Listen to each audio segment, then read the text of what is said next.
Big Red's return. For most Westerners, the concept of reincarnation is strange and foreign.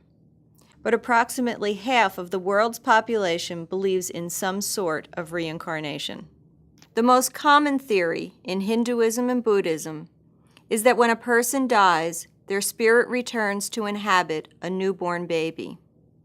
Despite the large number of people who believe in reincarnation, no serious study of the phenomena was made until very recently.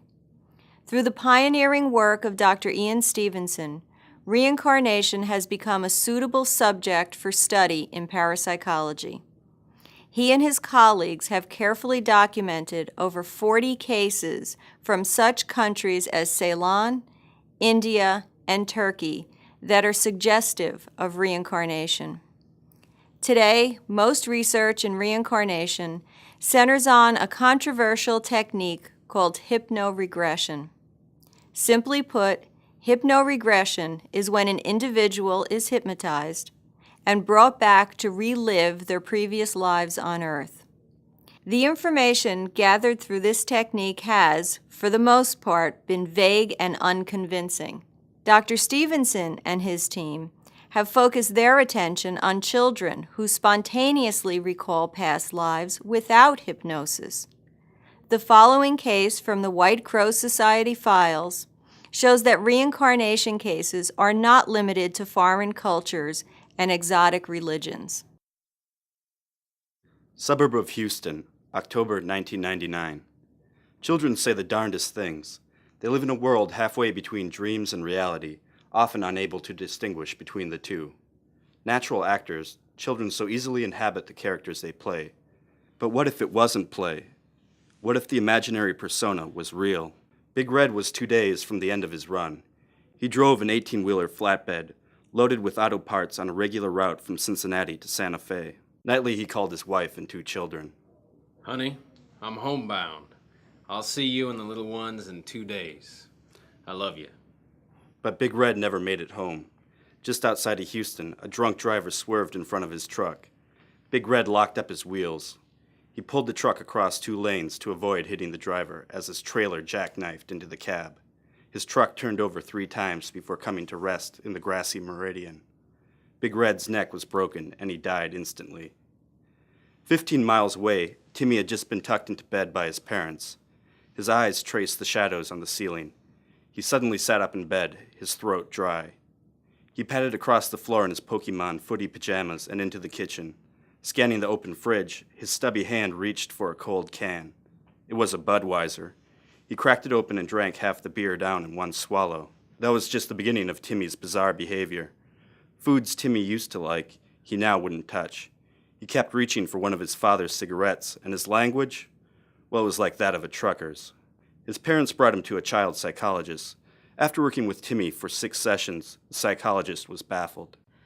The patient exhibits a rich and diverse imaginal realm in which he is an adult and correspondingly desires to be treated like an adult.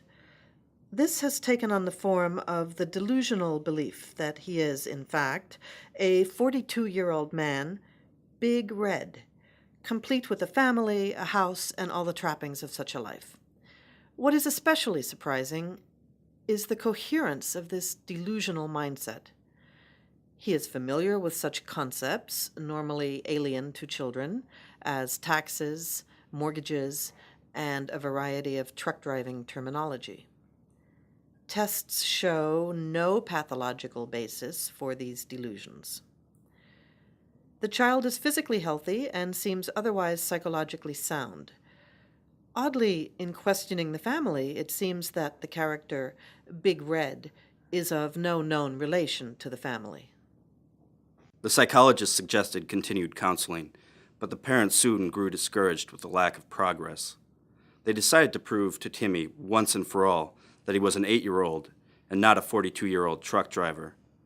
Timmy's delusions had become so precise that he actually named the street in Cincinnati where he lived with his wife and 2 children. The family decided to go there. Through information, they got the number of the family.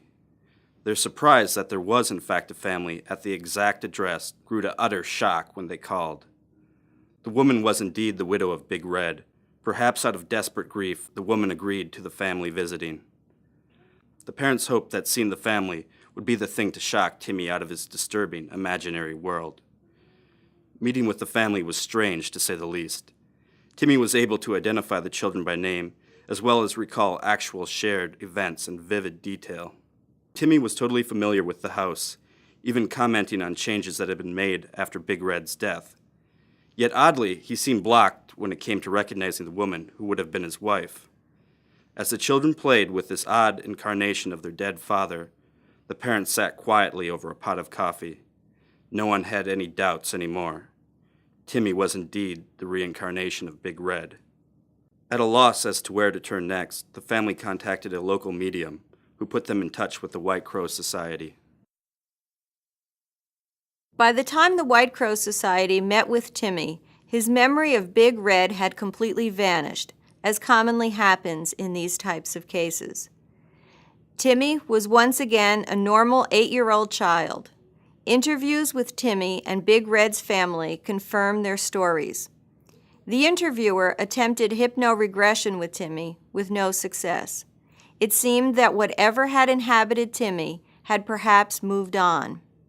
There was little more the interviewer could do, but this case represents some of the most compelling evidence for reincarnation.